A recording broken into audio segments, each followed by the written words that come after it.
What is up, guys? We are back again for another video. Right, and in today's video we're going to discuss turning outcome-based goals into behavior-based goals, okay? Because this is one of the key things that distinguishes people who are successful long-term from those who just, hit the gym or hit whatever their goals are for 2 weeks and then realize, oh, I can't do this, I'm out.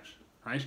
They don't have a clear vision for what they want, and if they do have a clear vision for what they want, they lack the ability to actually translate that into a mode of action or a plan of action so that they can actually achieve their goal, right? And this will become more apparent as we get into this video. When you set an outcome-based goal, you are not necessarily setting yourself up for failure. However, you're setting yourself up with expectations but no clear path to actually achieve those expectations, right?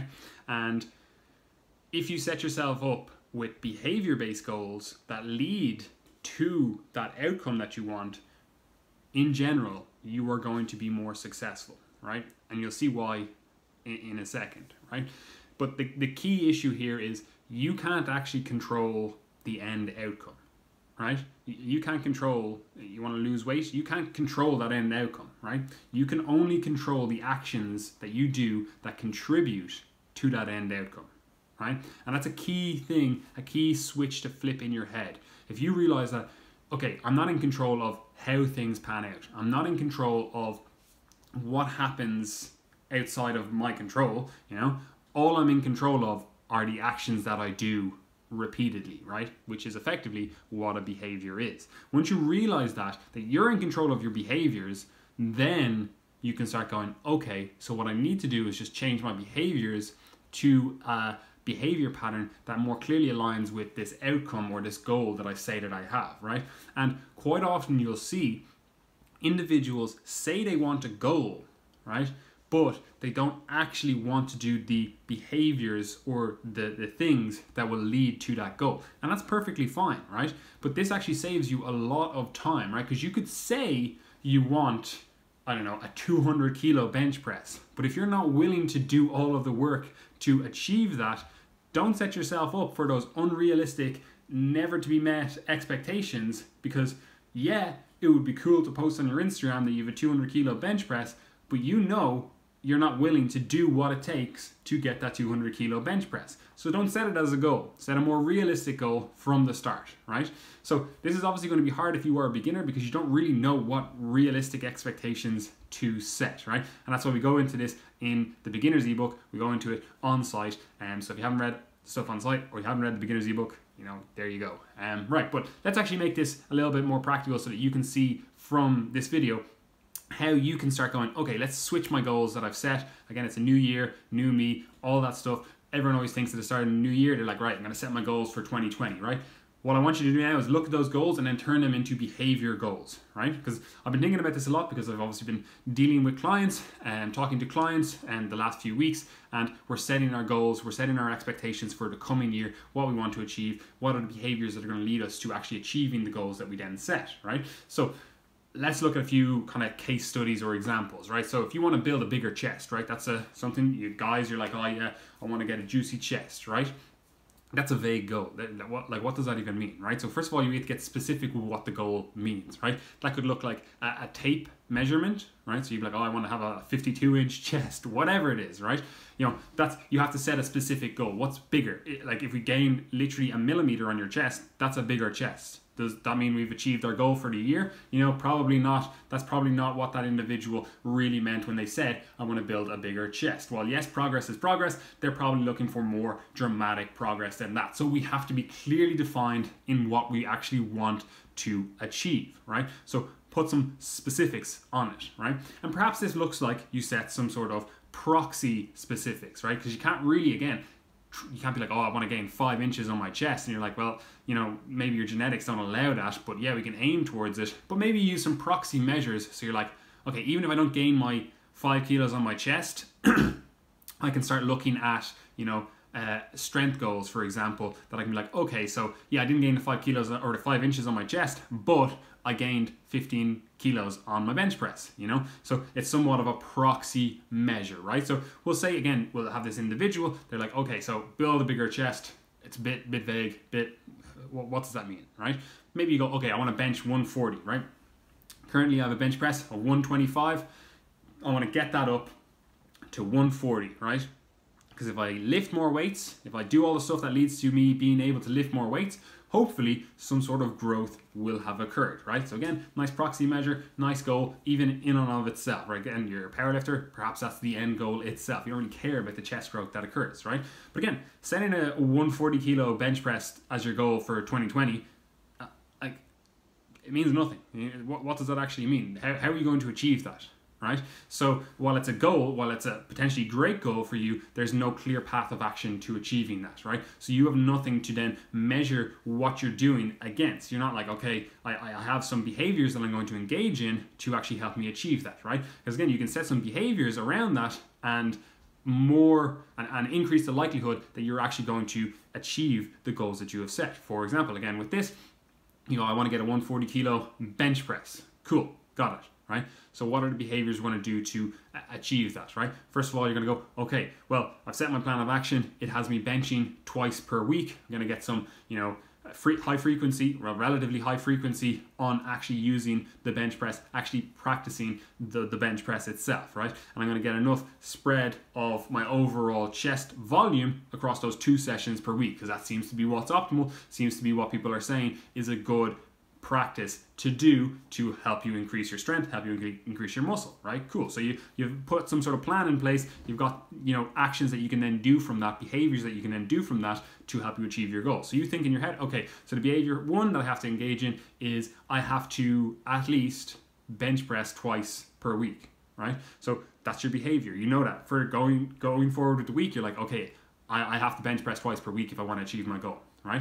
But beyond that, you then have to go, okay, well, I actually have to prioritize recovery because I need to recover in between those 2 bench press sessions, so that every bench press session subsequently is an improvement, not a reduction in performance, right? And then you also have to prioritize, fueling correctly before you go into those bench press sessions, and that means the days before and, directly before, your pre-workout, your intra-workout, all that kind of stuff. You have to prioritize that, and you're like, okay, so those are the behaviors I have to start engaging in if I want to achieve my goal. Right? Now you might be thinking, okay, well that's great. You put some behaviors on that. That's nothing. It doesn't really apply to the goals I've set myself. Didn't set a strength goal. Don't really care about getting bigger. I just want to lose some weight, right? So again, there's another one you can use. You want to lose some weight. What does that mean? What does that look like? Do you want to just look the exact same but just way less on the scales?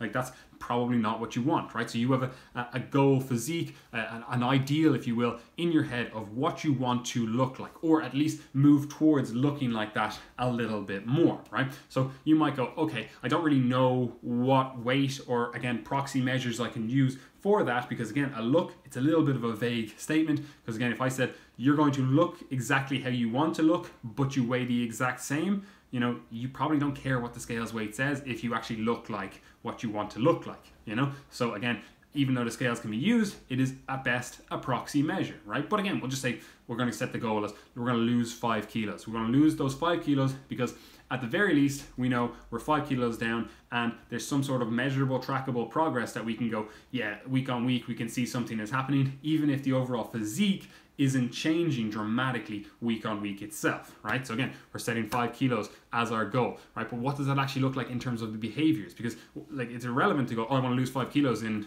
whatever, 4 weeks, and there's no plan of action, there's no behaviors that you're going to engage in to actually facilitate that. So again, you might say, okay, 2020 is my year, I want to lose 5 kilos or 10 kilos across the span of 2020. I'm fucking done with all these fad diets. I'm done with all this bullshit. I just want to have a sustainable practice that leads me to actually achieving my goals and maintaining my goals long term, right? So you translate them into behaviors that you can engage in then again long term. So again, for this one, you might go, okay, I'm going to go to the gym at least 3 times per week, right? You're not going to set unrealistic behavior goals. You're not going to be like, I'm going to go to the gym every single morning, 6 a.m., right? Because again, that's just setting yourself up for failure. You're going to go, let's do the minimum possible dose that will, again, lead to the actual outcome that we want. Again, this is hard to do if you're a beginner. You're like, I don't really know what I need to do. This is why we have the beginner's ebook. This is why we have articles on site. This is why we do these videos, right? So again, you go, okay, this is my plan of action. I'm putting it in place. I'm going to go to the gym 3 times per week, right? I'm also going to eat a calorie appropriate diet. I'm not going to do some, unsustainable 3-week blast, detox, whatever. I'm just going to eat a calorie appropriate diet. And again, you can set behaviors up within that. Maybe you're not able to actually adhere to a calorie appropriate diet because, your experience with dieting was not great. Your overall approach to dieting, you failed lots of times. You don't have a great approach with that, but you're going to go, okay, I'm going to start setting mini behaviors within that the overall grand behavior that I have. So what does that look like? I'm going to get my breakfasts perfect. I don't care if the rest of the day gets completely messed up, completely fucked up, but my breakfasts are always perfect. And once I've nailed that, once I've mastered that, then I start working on something else, a different behavior that I can then work on, So again, you don't have to have everything perfect from the start. You just have to start setting mini behaviors within the context of a grander behavior, right? And then the next thing then you might go on to, I want to get an average of at least 6,000, 7,000 steps per day, right?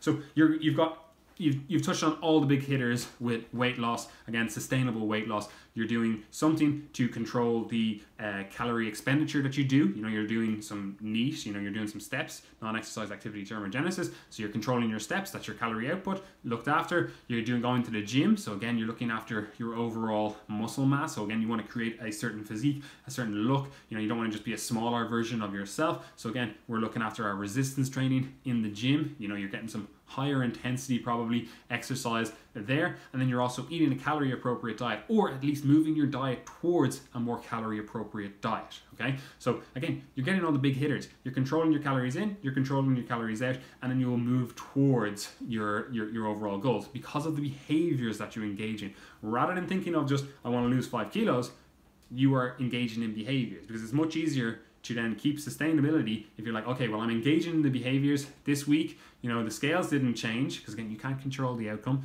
but I actually did engage in all the behaviors that I wanted to, right? And again, you're going to have to go back and audit these every so often. If you're engaging in behaviors and you're not getting or not moving towards the outcome, then maybe something has to change with the behaviors. But at least you can set yourself up for success by actually always engaging in those behaviors, setting yourself up with behaviors that are easily done every single day or every single week that will lead you to the outcome that you want. Like, you are what you repeatedly do. So if you repeatedly practice behaviors that are going to get you towards your outcome, you're going to get your outcome, right? And again, actions, they're more important than words, because like, anyone can say, I want to lose 5 kilos or I want to gain 15 kilos on my bench press, but if you don't engage in the actual actions, then it's just words. It's literally irrelevant, right? But again, here's some other examples. You might go, oh, I want to improve my sleep. 2019, sleep was all over the place. 2020, it's the year I get my sleep down. Again, like, there's no plan of action there. It's just words. What you need to do is set behaviors that you can then keep track of, that you can then, actually do day on day, week on week, that will then lead to the outcome that you want. Again, for something like sleep, perhaps it's setting rules around, sleep hygiene or your sleep schedule. You might say, okay, I want to get consistent 8 hours sleep on the majority of nights, right? Because again, there's going to be things, you're going to go on a holiday or something, you're going to have to get up early, there's going to be, I don't know, the kids crying, whatever. There's going to be something that interrupts some nights of sleep. It's impossible to get around it. Cool, that's fine, you accept that. But the majority of the nights, you want to have 8 hours of sleep. So what does that look like in terms of behaviors you engage in? You might go, okay, so I'm going to set my sleep time as 10, right? And I'm going to get up at 6, right? That's 8 hours, right? But again, you have to then go, okay, I want to be asleep by 10. So that means for the hour before that, that's my kind of wind down time. I'm going to get off electronics. I'm going to, maybe do something that allows me to actually relax and then facilitates me getting to sleep. Maybe you read a book. Maybe you don't use blue light. You have maybe blue light blocking glasses, something like that. You're going to do some habits that lead to you actually achieving your goal that you've set, which is, again, sleep at 10. Right? Again, that might even translate into stuff that you get rid of in your diet, other behaviors that you need to get rid of. You're like, okay, well, I know I've been tracking my sleep. I have a heart rate monitor or whatever on my phone, on my wrist, and I've noticed that the nights that I drink alcohol, I don't get as quality sleep, so then you might have to cut that out. Or again, you might notice, okay, well, I can have 2 coffees per day and my sleep is not impacted, but if I have 3, my sleep is impacted. Or if I have coffee after 2, my sleep is impacted, right? So these are behaviors you can start implementing. You might be like, okay, so 2 After that, I don't drink coffee, you know, or my behavior is I only drink 2 coffees per day or less, you know. So again, there's going to be days where you mess up with this. There's going to be days where, you know, you have to have another coffee. You're out with in a business meeting and it just looks ridiculous if you don't have a coffee in front of you, you know, whatever it is, you know. But this is going to be applied to whatever. Again, whether it's your health, whether it's your wealth, whether it's your family, whatever goals you have, you can break them down into behaviors which will then facilitate you actually achieving those goals. And you see this far too often, that people just set these grand goals and you're like, oh man, I'm actually so motivated for you. Like you're going to succeed in this. This is great. This is a great goal. It's even a realistic goal. You're like, okay, you could definitely do this in the next while. But they never actually practice the habits that will, or rather they never actually practice the behaviors that will actually lead them to this goal, right? And this is not just people that fail or, you know, don't do well with like diet, fat loss, you know, training, whatever else. You see this even in elite individuals or people who have the ability to be elite. They don't engage in the behaviors that would actually facilitate them achieving their goals much quicker or in a much safer manner. Like you see this all the time with people that are like, oh, I'm willing to do anything to get the physique that I want, you know, I want to be the next Mr. Olympia, whatever, right? But all of a sudden you start looking at their day and you're like, well, why are you getting up at 12 in the day? You're staying up late watching Netflix or whatever till 2, you know, some days you get up at 9. There's no consistency to your recovery, your sleep schedule, there's nothing there. And you're like, okay, well, that's fine. Maybe you just didn't know about that. But then you look at their diet and it's like, your diet is all over the place. There's no consistency. There's no, you know, trend towards that perfect diet for your goals, right? And you're like, you're obviously not willing to do, like you say you want to do something, but you're not actually willing to do the behaviors, the actions that are needed to actually achieve that goal, right? Because anyone can go beast mode, absolutely ham in the gym for an hour and then go, yeah, I want this, I really want this. But if you're not doing the stuff that's required the other 23 hours of the day, like realistically, you're not going to achieve your best, right? And again, this is different for everyone. You know, for you, it might be the behavior that you need to engage in is just getting to the gym 3 times per week for an hour. And that's the behavior that pushes you forward towards your goals, you know? So again, in the industry, it's kind of hard to speak to everyone and still give the best advice because everyone's goals are different, everyone's outcome is different. So what I want you to take away from this video is you need to look at the goals that you've set yourself for 2020. You look at them, sit down with yourself and go, what can I translate these into in terms of behaviors that I can engage in on a daily process, on a weekly, on a monthly, whatever it is. What are the behaviors you can do to actually facilitate you moving towards achieving the goals that you've set yourself, right? So don't set yourself a goal of, I want to bench X, Y, and Z, you know, or I want a bigger chest, or I want to lose weight. Even if you put specifics on that, you have to set the behaviors that are going to lead to that success. You know, you actually have to sit down and go, what does that actually look like? What do I have to engage in to actually get what I want? Because I can say I want something all goddamn day, but unless I'm doing the behaviors that lead to that, it's irrelevant. For example, I'm going to put myself in this, you know, I want to get my blue belt in Brazilian Jiu-Jitsu this year, right? That's my kind of goal that I've set myself for 2020, right? But like, I can't control that. I can't control when my professor goes, yeah, Patrick, you are ready for a blue belt. Here you go. You know, I can't control that. There's literally, that is completely out of my control, right? But what I can control is turning up and actually going to class, right? That's the thing that I need to do to actually achieve the goal that I want, right? So for me, my goal, yes, it's to achieve a blue belt, right? But the behaviors that I'm going to engage in are, I'm going to go to class 4 times per week, right? At the very least.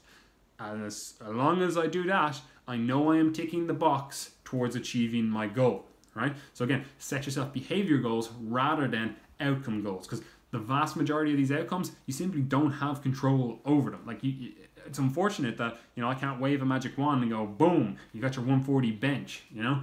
like this, it's not going to happen. You need to engage in the process itself. You need to engage in the behaviors that are actually going to lead to the goal, to the outcome that you actually want. Anyway, guys, I hope that helped. If you want to join the discussion, again, Facebook community, that's where to go. Again, you can comment, subscribe, like, do all that fun stuff, and I hope you have an awesome week.